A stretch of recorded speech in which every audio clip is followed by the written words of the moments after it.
Welcome, everybody, to the Sports Talk Network channel. Hope everybody's having a good evening tonight. Here's with the SmackDown Live review for the August 29th edition of SmackDown Live here. I watch SmackDown each and every week because I watch Raw as well.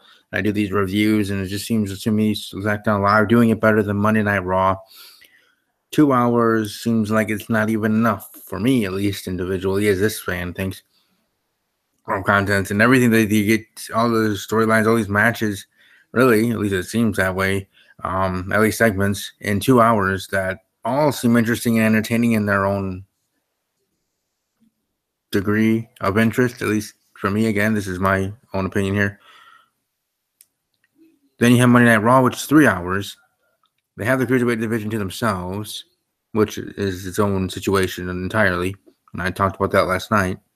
I'm sure I'll talk about it a little bit Thursday on the podcast of Steve's Wrestling Ramble. But here in the SmackDown Live review, just wanted to bring that up here in the opening of how great SmackDown has been. And as I said, I kind of said this before the brand extension and before the WWE draft in 2016. And you can check the tapes, check the Steve Wrestling Ramble episodes around that time, or before then, obviously, of how abysmal SmackDown was and being taped and reading spoilers. At least I did. Whether that was right or wrong, that's what I did. Only watch SmackDown for certain highlighted things, whether it was an opening segment or main event match, and then not having anything to do with it. And I said in a Steve Wrestling Ramble episode, or at least I'm sure I did on Twitter around that time, that SmackDown just needed to be shaken up a little bit, just needed to go live, needed a draft, needed a brand extension, and then we get the news if that's going to happen, and either going to be a WWE draft, and SmackDown's going to be going live in 2 hours, and then rumors of 3 hours, and this and that. But it is 2 hours. It is SmackDown Live now, and it's been going pretty good, at least for me. Even though in the eyes of WWE, and I'm sure as numbers do not, they never not lie because they are facts. It's kind of hard to question or judge my numbers, but numbers are facts in that way. But point being is WWE SmackDown is not number one. Raw is. It's their Raw. Raw is their number one. Their flagship, their baby, everything like that. But to me, SmackDown Live has just done so well since the brand extension. And maybe I'm overstating it because of how abysmal SmackDown was before it shows. But going live, I knew if they went live and I knew if they had a brand extension that I would have hoped and thought that WWE would be able to book SmackDown better and would be able to have shows that were entertaining, interesting, and be of the SmackDown of old back in the day, back when the heyday, back in my childhood, back when it was the answer, back when SmackDown Live just began in its infancy stages, and how great they were then. I mean, I still watch the network sometimes, whether in YouTube clips or in actual full episodes on the WWE Network. Go subscribe to the WWE Network, $9.99.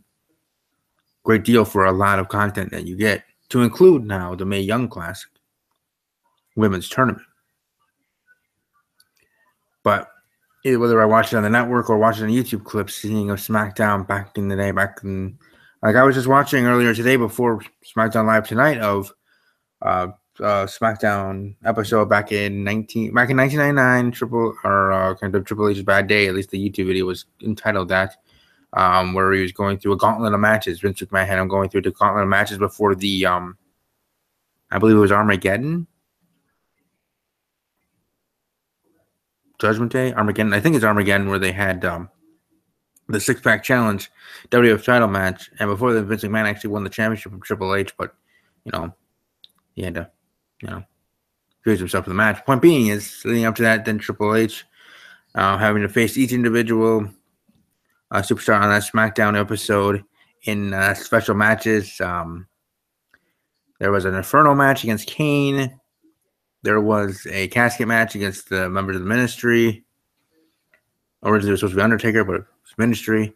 Ended up being a Boiler Room Brawl against Mankind. A choke slam battle or something against the Big Show, which was the first one in the series in the gauntlet matches. and then a Brahma Bull rope match. I think it was against The Rock. So why am I bringing that up? Again, I'm bringing that up just because of how SmackDown was then in that specific episode and just in that time and how SmackDown Live is in today's era and how things are different. Yes, things are different from Attitude Era to PG era. Things are different from 1999, to 2017. And how the business has changed and how WWE has changed. Because at that point, it was the World Wrestling Federation and they could do whatever the heck they dang well please, to now being WWE and World Wrestling Entertainment. And Taco is another people that they have to answer to in a way in their programming and in the storylines and what they do.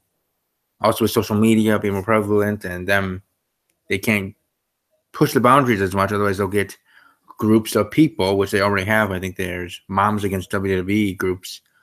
Group. I know there was a Facebook fan group of that, Moms Against WWE. But anyways, other groups, actual groups, because of that. I know there was once with the LGBT community because it wasn't a character in WWE, let alone a superstar, period. And other situations. But either way, even though with the difference is how SmackDown has done since it went live, since it has become what it's become, I'm happy for it, and I'm looking forward to seeing how it gets even better moving forward, because I'm sure that will be the case.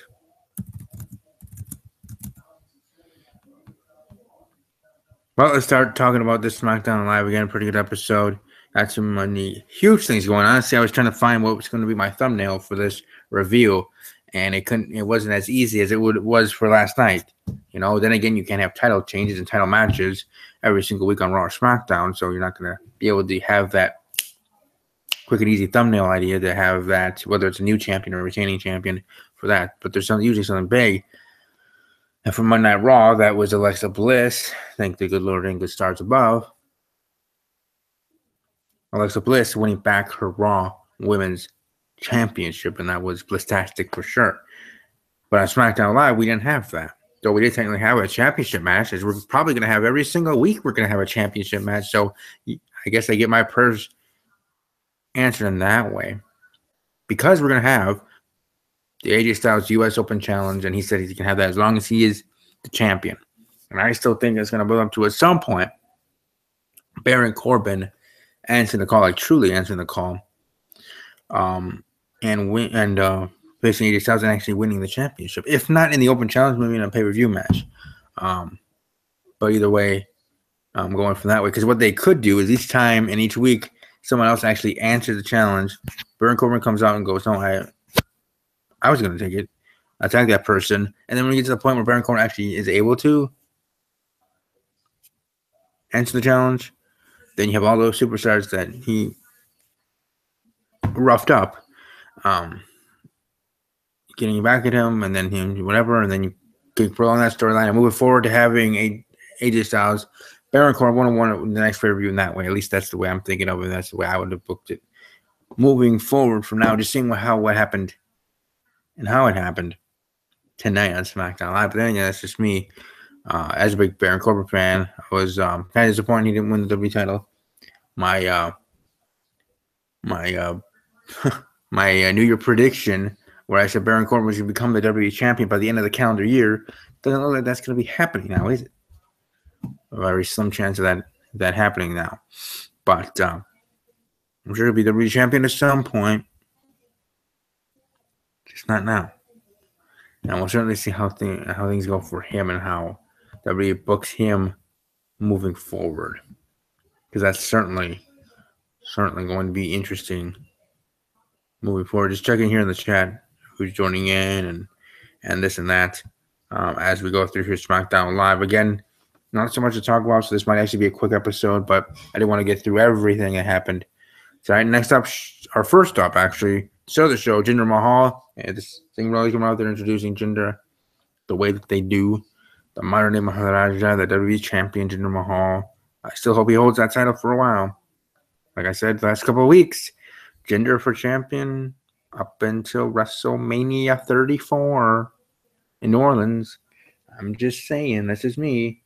I don't know. Maybe you're rolling your eyes at that, but it's just this dude's, this random dude, this guy's opinion on that. I really hope that he does hold that title that long. The fact that he's still holding it now, beating Shinsuke Nakamura at SummerSlam, retaining there, being champion at the very least for 3 months or more. As I said, I wanted him to have the title that long to, in my eyes, have it as a believable title reign and not just for the whole India thing, as much as it might still be about that. But at least in my eyes, they actually want to give him that push and not just for that. But either way, that's just how I feel about it. Jinder Mahal, Rusev getting into a brawl with Randy Orton and Shinsuke Nakamura, which, you know, we're gonna have that match did have that match as the main event, but we'll get to that and we'll talk about that when we get to that point. So Shelton Benjamin and Chad Gable defeating the Ascension, because why the heck not? See, the Ascension, remember that team that was popular, good, and the people actually, and the behind the characters of the Ascension actually are good people, at least from what I saw on Up, Down, Down, and other things outside of the WWE ring. So in that way, I feel bad for them. But in the other way, it's more WWE's fault than it is actually the Ascension. The way to rebook them since they came to the main roster, because there was reason and way they were so popular because they were booked right. And as the menacing people characters that they were in NXT and how good they were in NXT, how could that not equate and be actually the same in WWE is interesting to me, at least. But again, it's the Ascension, so most people barely spend a couple minutes talking about this match, but I'm spending a little bit more because I actually care about all WWE superstars. I want them to at least be cared about by WWE. Yes, I know that have their place and have their roles. We have to have jobbers at some point, or at whatever on the roster to be able to put over the talents, especially when you're introducing sometimes like superstars, like when Nia Jax came to the main roster when drafted 2016 WWE draft. And other squash matches. Heck, James Ellsworth was one of those used as a squash match, as a local talent. And now he's suddenly now a WWE superstar for the time being. So, but either way, in the Ascension, and nice to see Shelton Benjamin back in the WWE ring with Chad Gable. I'm looking forward to seeing how that moves forward. Will they win the tag team titles? Maybe not. But it's certainly been entertaining to see those two as a tag team and their growth moving forward. Simple as that. Next up, the U.S. Open Challenge. AJ Styles opening up to everybody. Before it happened, you had Baron Corbin backstage in a backstage interview. Just the fans about asking him where's his briefcase and this and that, and talking about cashing in this Open Challenge and winning the U.S. Championship from AJ Styles. So, go to the ring. AJ Styles comes to the ring. We have the Open Challenge. It starts right now, as he said, and then it's Ty Dillinger that comes out, not Baron Corbin. It's Ty Dillinger's music. And I'm going, okay, this doesn't really make sense because we just literally had Baron Corbin in an interview backstage saying he's going to answer the call and he's going to be the next U.S. champion. So how exactly does this work? So Ty Dillinger's coming out. Baron Corbin attacks him. Ty still be able to get in the match, have the match, and taps out to the cap pressure. AJ Styles retains the United States title, and then Baron Corbin tries to attack AJ Styles. AJ Styles knocks him out of the ring, and there's that. They have a little shouting match, or more of a one-sided shouting match. Baron Corbin kicking stuff, and more like an tantrum than a whatever. But either way, it's going to be a good match whenever that match actually happens. Maybe that's what they're doing, teasing it to everybody. AJ Styles, Baron Corbin, U.S. title match. Right, watch out. It's going to be pretty good because I'm looking forward to whenever that will be the case. Moving on, Bobby Roode versus Mike Kanellis. Is WWE giving up on Mike Kanellis already? I know I heard rumors and was reading something about that late last week, but again, you have to have superstars in their roles, right? So it seems like right now, even though he just came to WWE and Maria just came back to WWE, he's kind of being a jobber. Again, all about situation. Everything happens for a reason. You have Bobby Roode coming to the main roster last week, getting the call up and making a surprise. Even though to most it wasn't a surprise, but to me it still was. Didn't think he was going to be called up this early. But anyways, tonight we have Bobby Roode defeating Mike Canales. It was an okay match, but Bobby Roode gets the win 1-2-3. Good for him.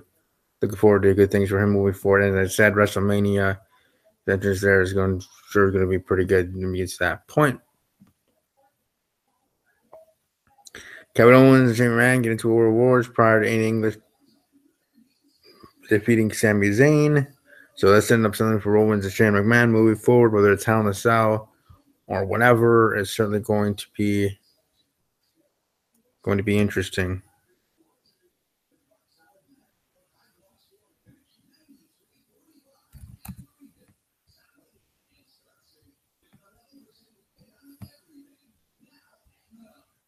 Oh, sorry about that.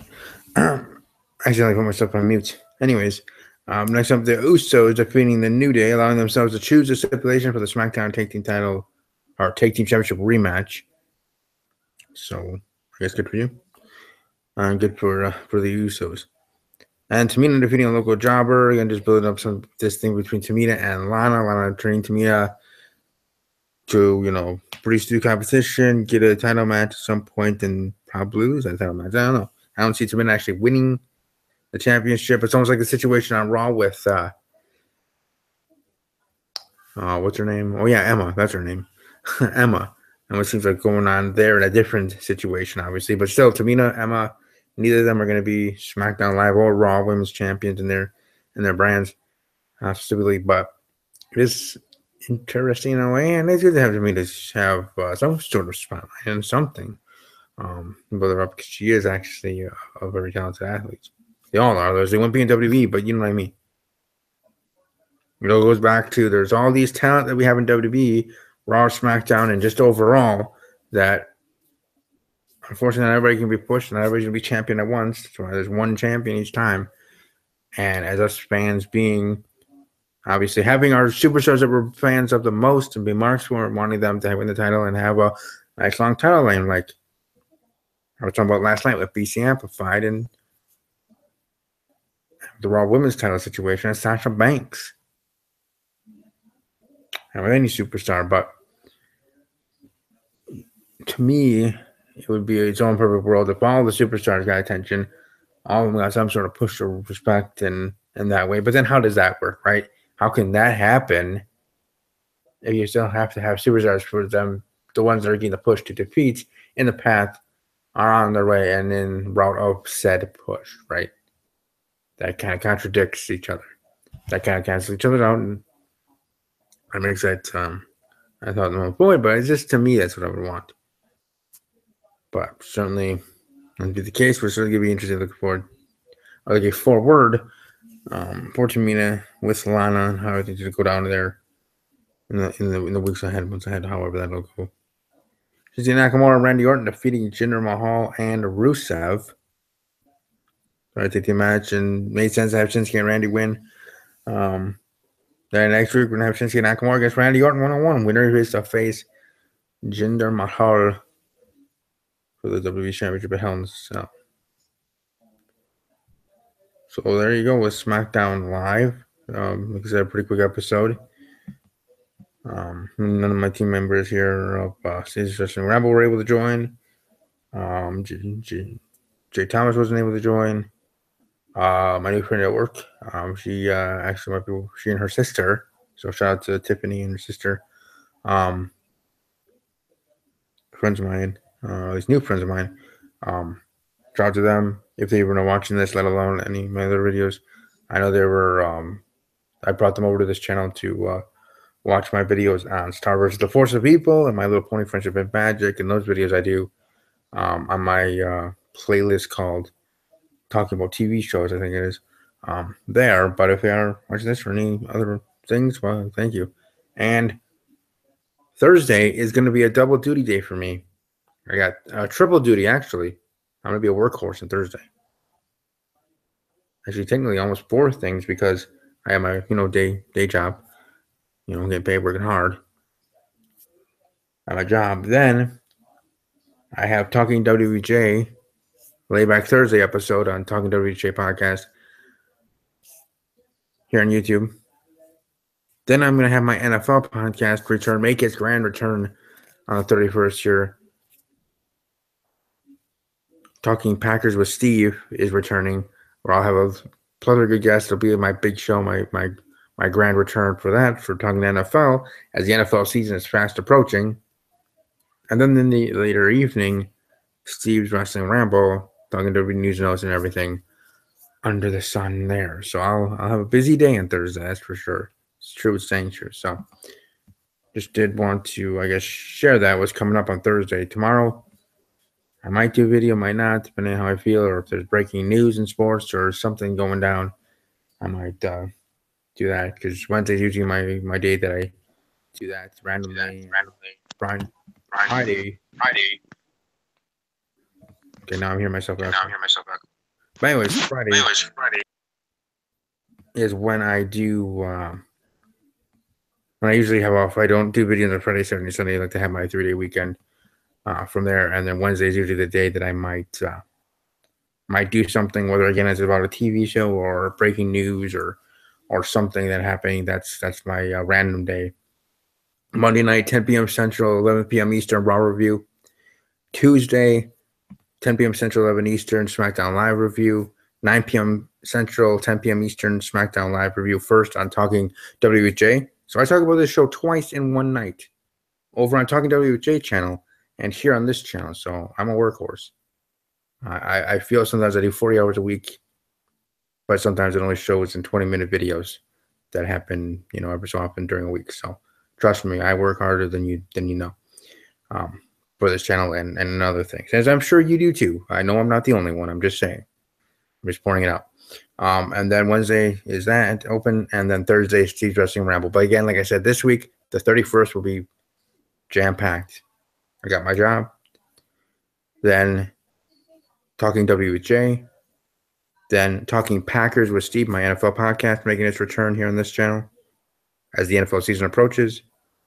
And then Steve's Wrestling Ramble. So this Thursday is going to be a long day for sure. But hey, I'll get over it and I'll get through it because I kind of have to, right? But anyways, let's introduce my guest here. I guess my tag team partner, co-host for the evening, even though I just already finished running through SmackDown Live. Jaden Steele, how are you doing this evening? What were your thoughts on SmackDown Live tonight? Hey, what's up, Steve? Basically, SmackDown Live to me was just like another SmackDown. It didn't give me like any like hair-raising, bone-chilling moments, but like it was just like another episode to me, like something that I could forget down the road for sure. Yeah, nothing like Monday Night Raw like it was last night with title change and other things as well, especially the John Cena Roman Reigns promo back and forth. But yeah, I used to say that SmackDown Live being better than Raw, but so I just assume there are no real highlights in your eyes from SmackDown Live, just another bland episode to you. I couldn't really say there was very much highlights. I mean, I like how they got Rusev in the main event now because of what they've done with him previously with the flag match at Battleground. They got Rusev in there active now, so we're gonna kind of see if he's gonna get the fans behind him. Is he gonna stay heel? Is he gonna go face? It's kind of intriguing to see what they're gonna do with him as far as storyline goes. They're putting Lana in her place where she needs to be, and that's managing, in my opinion. I like how she's doing the whole manager thing. She was like terrible in the ring. I don't understand why they gave her that championship push out of nowhere. I guess it was because of supply and demand. Fans wanted it, but they didn't realize her wrestling abilities at that time. But I feel she got put in place where she needs to be. As far as Orton goes, they need to make him more methodical, man. What happened to the old Orton where he used to like kick you in the head? I know it's banned and all that stuff, but like we all know Orton as this like ruthless, aggressive, like SOB. You know what I mean? No, yeah, I know what you mean. I don't know. Maybe it's just a phase they're having to go through. Maybe it'll get to that old Orton again, like we did see a couple years ago or whatever that was. Actually, when Batista came back for a short time. What were your thoughts on seeing Shelton Benjamin back in the ring, their first match? Him tag teaming with Chad Gable, beating up on the Ascension because why not? Let's have them be the first ones to job for. Benjamin ain't missed a beat, man. Like, I actually pulling for the guy compared to what he had back in the day. I mean, he was a pretty talented worker in the ring, and he came back this time and he put some extra size on him. Dude's bigger, looks more healthier. I can care less for his tattoos, but as far as his like in ring work goes, like the demand's on point right now, and like he ain't missed a step. Like his little snapdragon enzuigiri that he does, like I was on point. I think it's good for Gable as well. I mean, they took away Jason Jordan and put him in that awkward angle. Awkward angle, hint, hint. Anyway, but I think it's good for Gable's tag team career. It doesn't squash him, and it brings in Benjamin as a newer talent, and I could see him getting a push down the road for sure. That's what we say. I don't know if they're going to be getting a push as a tag team. If they're going to be winning the tag team titles, but for John Benjamin, I think it's a 3-year contract, so maybe he'll have a singles run first. One with Chad Gable probably when they eventually split up, and then going from there. A U.S. title, we better know where a WWE title chance opportunity. But him actually winning the WWE title, I don't know. I mean, I guess technically you can never say never because currently we have Jinder Mahal as the WWE champion, who I do say has been doing very well since he won the title at Backlash. I know there are a lot of haters there in the WWE universe that still only see him as Jobber Mahal, but you gotta see where he is now and seeing how he has progressed since he won the championship. I think he's getting been better than Mike. He was always pretty good in the ring, actually. To me, just had other things that he needed to shape it up. Besides his look, which he definitely has changed up to look like a true champion, to look like a true main eventer. And then beyond that, the mic skills improving.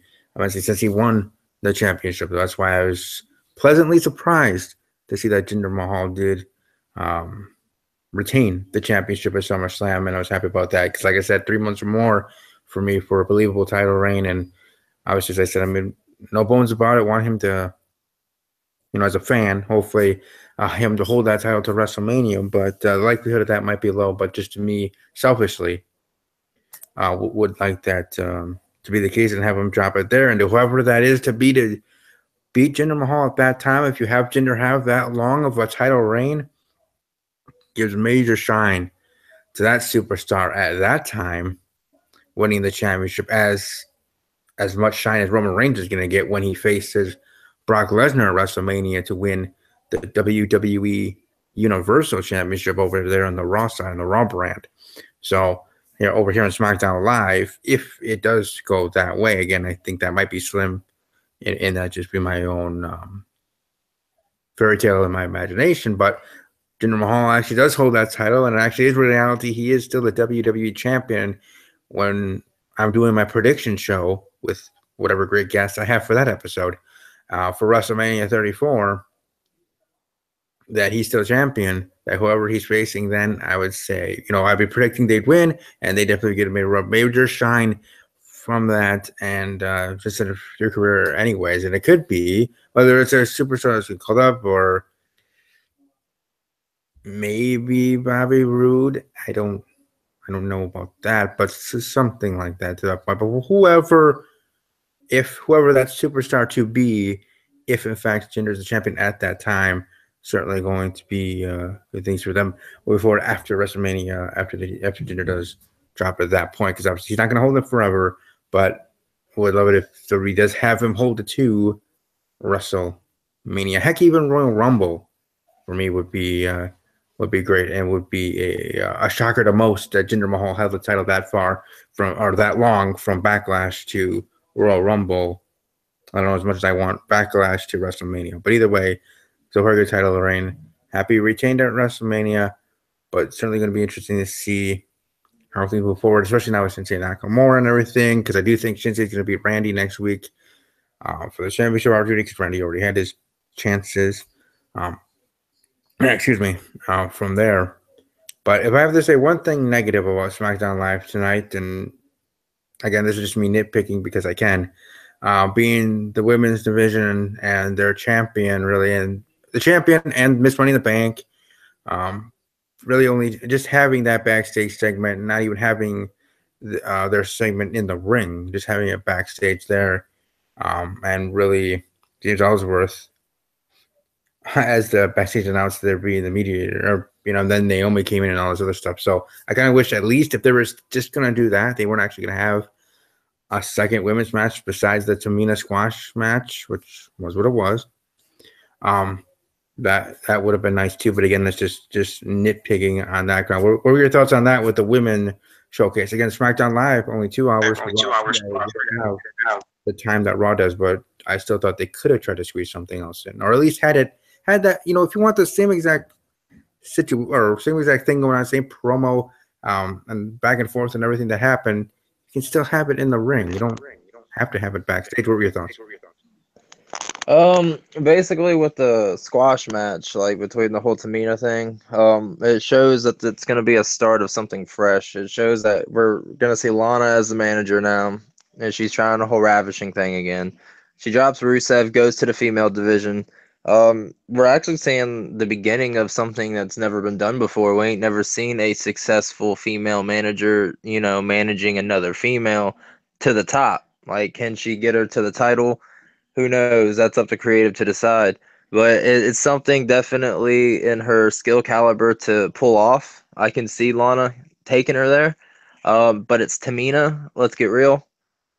Um, Tamina's gonna have to work for it for herself. I mean, Lana can get on the mic and be a mouthpiece for you all day, but at the end of the day, it comes down to how hard you were in the gym and how hard you work in the ring. So she's gonna really have to stretch it, and she already doesn't have a good background with like what her father did before he previously, got put into the ground. So you still got that murder charge lurking in the back of your head with like, that connecting to her. She's gonna have that dirt. So that might hurt her, it might help her, who knows? You know how Vince is when it comes to, politics and getting the heat. But what's up with that chick, man? That jobber in there doing an Enzo, hitting the damn rope before she falls out. Like, that was kind of hilarious in my opinion, and it reminded me a lot of the Enzo where he slid out with the baseball slide and knocked himself out. Yeah, I was ready for a moment. Maybe say the same thing that happened to Enzo happened to her. That'd be unfortunate, especially to a jobber to a local talent like that. Getting some airtime on a WWE show. Because it worked out for James Ellsworth, who got that airtime and had that catchphrase, and now he's technically a WWE superstar forever. How long that's gonna run its course, but no, I just thought when it comes to the SmackDown Women's Champion and Miss Money in the Bank, at the very least, I guess to me it's a respect to the championship or whatever. Of at least having it in the ring, like you still had that time stuff or stuff for them to have that interaction and have that segment and stuff like that. You could have it in the ring and still not go over or whatever, logistics of time and all that other stuff, the that sort of thing, and be able to then get to the next thing, which was I believe to me squash match in the main event. So I think that would have been fine. But again, that's just nitpicking. In the end, they still got what they needed to do, and everybody said what they needed to say and this and that.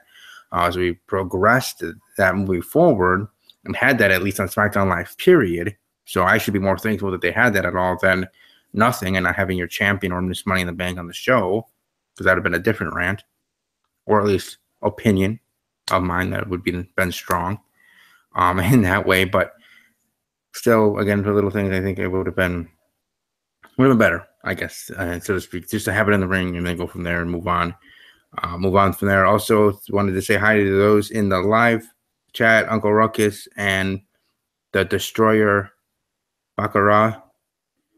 Thanks here. And he said, I already subbed to this channel and to Jaden's already. Well, thank you. I greatly appreciate it. I'm sure he appreciates it as well over on his channel as well. But like I said, I already Talk my breath out of SmackDown Live. Jaden, if there's anything else you want to bring to the table, uh, you're welcome. If not, I'll put yourself over and let people know where you can find you on social media and otherwise. We might as well call this table for two. We'll do the generic version. How about that? But no, man. You know what? I've been kind of curious. They're doing this whole women's revolution thing. They want to put them over. They want to do groundbreaking things with these women. How about we do a first for Money in the Bank? Why don't you let Carmella, in some weird shape, form, or fashion, win the title, still have the Money in the Bank briefcase, take her to a pay-per-view, and then have something fondled to where she loses the title and has a conspiracy cash-in from when she loses the title, cashes in right after it, and then just let her lose the title, let her, go over dirty, do something damaging to her, weapon, whatever, barricade, however, they want to get themselves over. Have her cash it in right after that and win it back on a pay-per-view and let it be a first. They're wanting to do these things like the first woman referee signing, this women revolution where they did like ladder matches, hell, like they were going all over the place making first. Why don't we see like the first like woman's Money in the Bank, win the title, lose it clean or dirty, however you want to do it, have her go over, do something to her, cash it in that following night, that same night, and then win it back and cause more controversy and put more heat on Carmella as she's trying to get with Ellsworth. And that's why you're the real deal.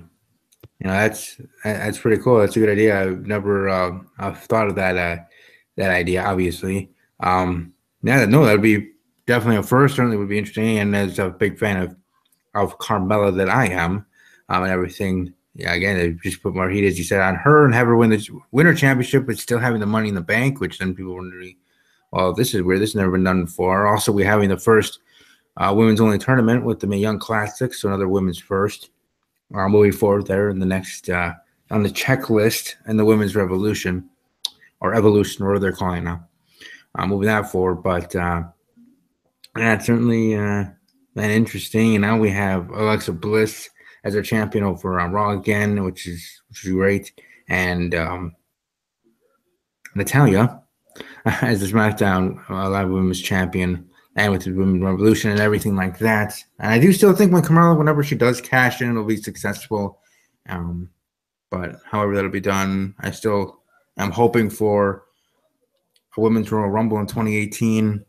I know Mounty's Corner brought that up in the podcast in the past because we both were talking about that, saying that really should be happening here sooner, especially right off the heels of the Mae Young Classic here that's still going on now.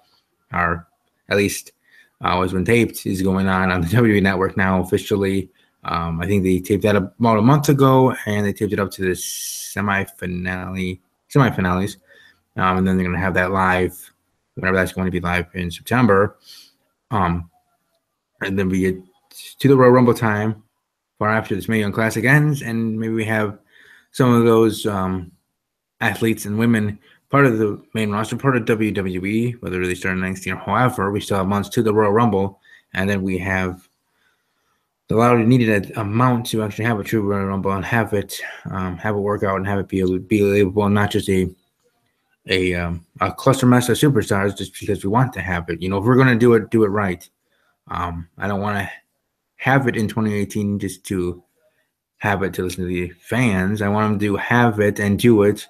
If they have a plan of attack and they have enough women in the match to actually consider it and actually call it a Royal Rumble and be able to, and then obviously with the women in there working it out and everything in the match itself, and just great storytelling, great Royal Rumble in itself, and being a success. Now I know in everything, especially something that is a first, in its inaugural start, it's not going to be as great as it would be a couple years down the road because it's the first one, but still leading into it, still give it time, attention, and work it deserves in preparing for it from WWE to the female superstar to be part of it, then to have a guys match and be even better than the men's Royal Rumble that year.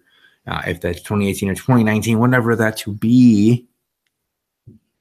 And then that being the talk of the town, not just and talk of the town, water cooler talk, whatever, the next night, the next days, not just because it happened, but because it happened and it was such a great match and it exceeded people's expectations heading into there from people's predictions or thoughts heading into it. If it does actually happen, whenever it does, that it is that success. That's what I want for the women's division. That's what I want for women's wrestling overall. I want it to go to the point to be seen as equal with men in that way, and get as far and far and far away from what the women's wrestling was and the women's division was back in the day. Now, as much as I give praise all the time to my childhood and the Attitude Era and all the awesome stuff on the men's side, the women's side, with the exception to a few superstars, wasn't as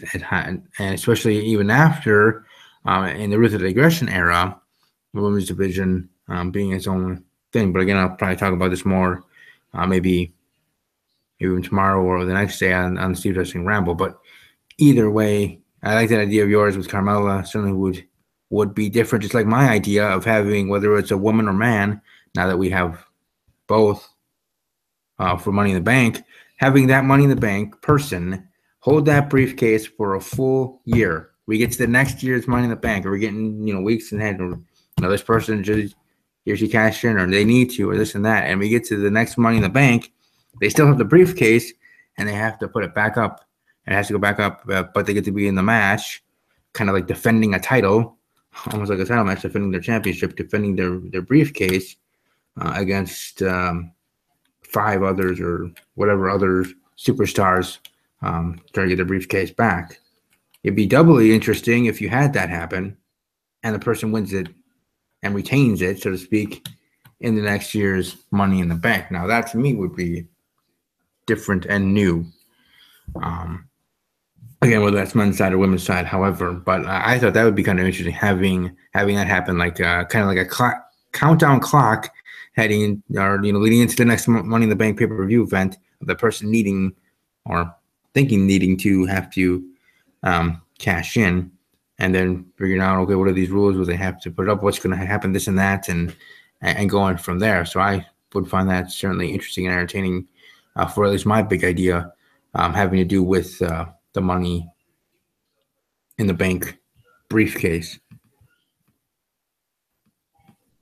I just wanted to take one last look here on the live chat. But again, if there's anything else you want to say, Jaden, or welcome to share your social media.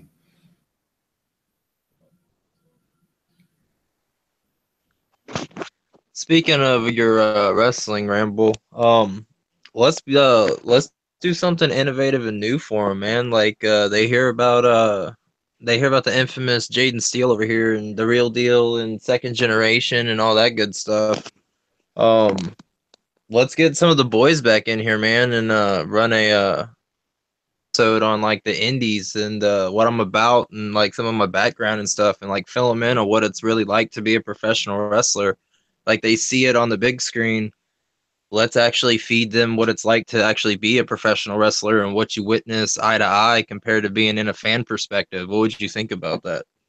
No, I like that. I actually was thinking about that the other day at work, about doing something like that, and I didn't know if I was going to do that just with you one-on-one or with the boys and other ones, other people, whether my team members or Bounty or Blue or other great guests I've had in the past.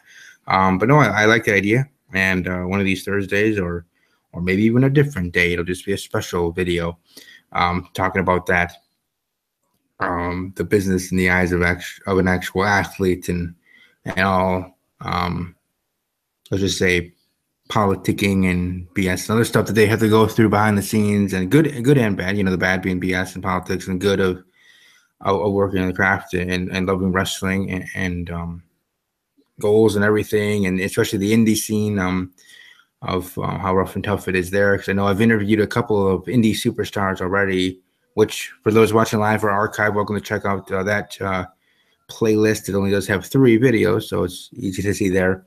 But indie wrestlers that I have interviewed, specifically British indie wrestlers that I got to know the past couple of months, and actually one of them I may be interviewing again here shortly. So I'm looking forward. Might be able to have her on again for another interview. So yeah, that's a good idea. We just have to get our ducks in a row and get that happening again. Whether we'll do it on actual Steve's Wrestling Ramble episode or just a special video here on the channel, yeah, we can discuss that, because then we get it both aspects from Jaden's side in the business, and then the differences between us, media and fans, of how we think things go, and then how actually things go, and how wrong we are, or maybe even once a blue moon right, in that aspect. So no, that's a good idea. Love it. Yeah, whether it's one-on-one or with the boys, man, however you feel like we should run that. But there's gonna be like some really good content with that, and I think that with more voices in the background there, so to say, have more questions and more of an output to give these guys perspective on what it's really like to lace up your pair of boots for the first time, to going out there and doing it on a weekly basis. I don't want to give any spoilers away, but like when you sit down in a fan perspective, like when I sat down with my old man when he wasn't out there going to TV tapings, whether it be for WCW, WWF, et cetera, NWA, whatever, he had the alphabet.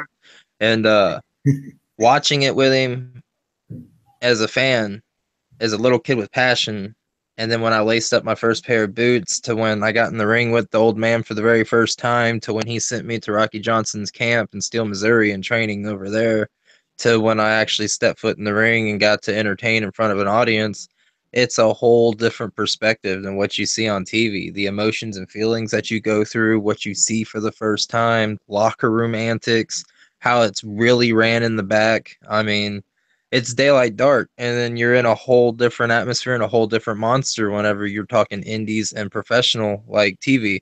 Like it's totally ran opposite when you're, TNA, Global Force, WWE, and then you go to the indies, it's a whole different setup, a whole different atmosphere again, and it's just got so many different perspectives and outlooks on it, and a lot of people don't understand how it's really ran and what we have to do and what we go through on a daily routine, and like what our training regimen is, what we have to do to get ready, and how we, plot and plan. Yeah, and even with indie stars or just wrestlers in general, sacrifice is almost like almost equated like with or I or others in the military, being away from family and only seeing them when few and far between, even less if you don't have family that's in that business, than that.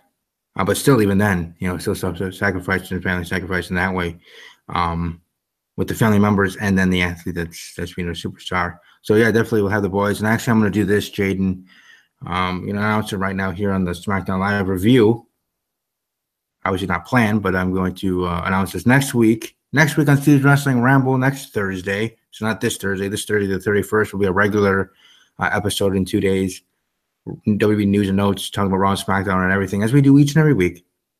But next week, since I don't think too much will be going down as much as I would think, we'll have a special Steve's Wrestling Ramble episode on that Thursday, with our featured guest, Real Deal Jaden Steele, along with hopefully Mounty's Corner, Blue X Demon X here on YouTube, myself, Kyron Chase, Marco Rambo, which are my co-hosts for Steve's Wrestling Ramble that you show up every single week on Thursdays. And with announcing it tonight, fans of Jaden, fans of Blue X Demon X, Mounty's Corner, and others that I have hoped to have part of that, the boys, as he said, part of it. Their fans can come here for that episode, ask questions if they want during it, interact with them as much as we're going to be interacting with each other about the topics, and this and that, because I know I myself kind of have a story.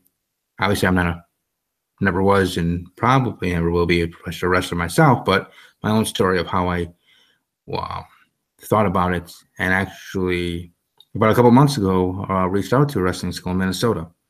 But anyways, I'll leave that for next week Thursday. I kind of tease that for my own story in the grand conversation that we'll have next week. Again, next week Thursday, not this Thursday, but next week Thursday.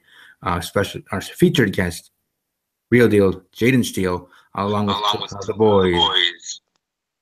Talking Hey about man, you said you were looking into wrestling schools for Minnesota. I mean, you've been a kind enough guest for me to appear on your show now twice. Man, I got a wrestling ring right here, dude. 16 by 16. If you want to pursue being a wrestler seriously, man, I got it right here at your disposal anytime you need it. Well, I greatly appreciate that, and like I said, I'll bring that up when we get to that episode next week about just as every WWE fan, at least I assume we don't want to be wrestling when they were young, and then after a while, for most, does it become a reality because other things and life and whatever. But for me, it was always in the back of my mind. Again, I don't want to get too deep into it because we'll talk about it then. But let's just say that fire never truly went out yet. Yeah, I got to actually research and remember the name of the school that I actually did reach out to. So I'll bring that up again next week, Thursday, in my part, what I'm bringing to the table for that episode. So again, next week, Thursday. So I'm sure Jaden on his channel, Bounty, which I first have to tell him about, and Blue, about what we're going to be doing, and having our boys, having our team there as well to talk about that. And as Jaden said, have not only the interaction between us all here in the hangout, here in the episode, but fans and other channels joining in, asking questions, giving their comments, this and that, as well. So it definitely will be an interactive episode, as every episode I try to do, and always be answering questions, because as I say, you take time out of your day to watch this, you take time out of your day to comment, and I know that doesn't take time or a long time to do, but it still takes time, effort, to think of something and write it and type it. I greatly appreciate it, whether it's positive or negative. I can take criticism. So, and I do try to reply to every single one, especially ones obviously when the video is posted. But beyond that, I think we're done here for the evening. Again, I thank everybody that's watching live and watching archive. But again, before I go, I want to let Jane put himself over, let people know where you can find him on Twitter and otherwise, and obviously here on YouTube. I appreciate that. Well, you guys are talking to the Real Deal Jaden Steele, and Real recognizes Real. So what I need y'all to do for me right now is I need you to go to that Twitter and type in RD Jaden Steele. That's JAYDEN. Steele is STEELE. And I'm the hottest thing you're gonna see in the indies. And if you gotta disrespect me, if you don't think so, then if you got a ring, then I got a talent, and let's go get in the ring and we can book it, because I'm here to make a statement, and I'm the hottest thing that's coming out of the indies right now. So if you wanted something over here on the Gulf Coast, then there ain't no further than the Real Deal himself, and you're just one deal breaker away from getting lost, son. So you need to go over to that YouTube and you need to hit that subscribe button, and I'm just going to put it quite frank and nice and slow for you. Go to that YouTube, Jaden Steele. I got all kinds of content on there. I got a show coming up on September 30th. You need to check that out. IWA is going to give me a debut over there under the Team IOB. My newly formed tag team partner, Chase Britton. We're going to be going over there, Jacksonville, Florida. There's going to be a special Bunker House Brawl Hardcore Edition. That's going to be fun to get in there and play with all the nice toys the boys are bringing right before the holidays. We'll get further into detail with that next Thursday. You can hit me under Instagram under the Real Deal Jaden Steele with underscores between each one of those. Facebook is Jaden Steele as well. You can find me damn near anywhere under Jaden Steele or the Real Deal Jaden Steele. Sub to me, man. I got great content coming out. I got all kind of shows that I'm going to. I'm hitting all over the Gulf Coast right now. If you're in the indie scene, you know who I am. It's really hard to hide at this point. I got a great fan base. I don't call you guys fans. You guys are my Steel Reserve. Y'all look out for me as much as I look out for you, and I love to give back in this business, whether it's your questions or if I help y'all with autograph signings, whatever. I love to interact with y'all. Without y'all, we are nothing. So don't let these guys that are getting over on themselves try to put you guys down, because without y'all, we are not shit. Yeah, it's true for sure. Everybody, welcome to follow me on Twitter at WWE_podcast or my personal Twitter handle at Army_strong_06. Also on Instagram, Stevie K_06. There, I have a Facebook fan page for Steve's Wrestling Ramble. Also have a Facebook fan page for my NFL podcast, Talking Packers with Steve, which again will be returning Thursday night as well. So I'll be busy, as I already explained, with that. But again, thanks to everybody that's watched live and will be watching archives. Look forward to Steve's Wrestling Ramble episode on Thursday. Tomorrow, actually, I will be doing a video. I just remembered a collaboration with another YouTuber who will actually be talking about the women's division in WWE, expounding upon it, how specific women have been booked and everything, and how the women's revolution changed the women's division, changed women's wrestling in not only WWE, but in professional wrestling. So look out for that tomorrow at some point. At some point, I'm going to be doing that.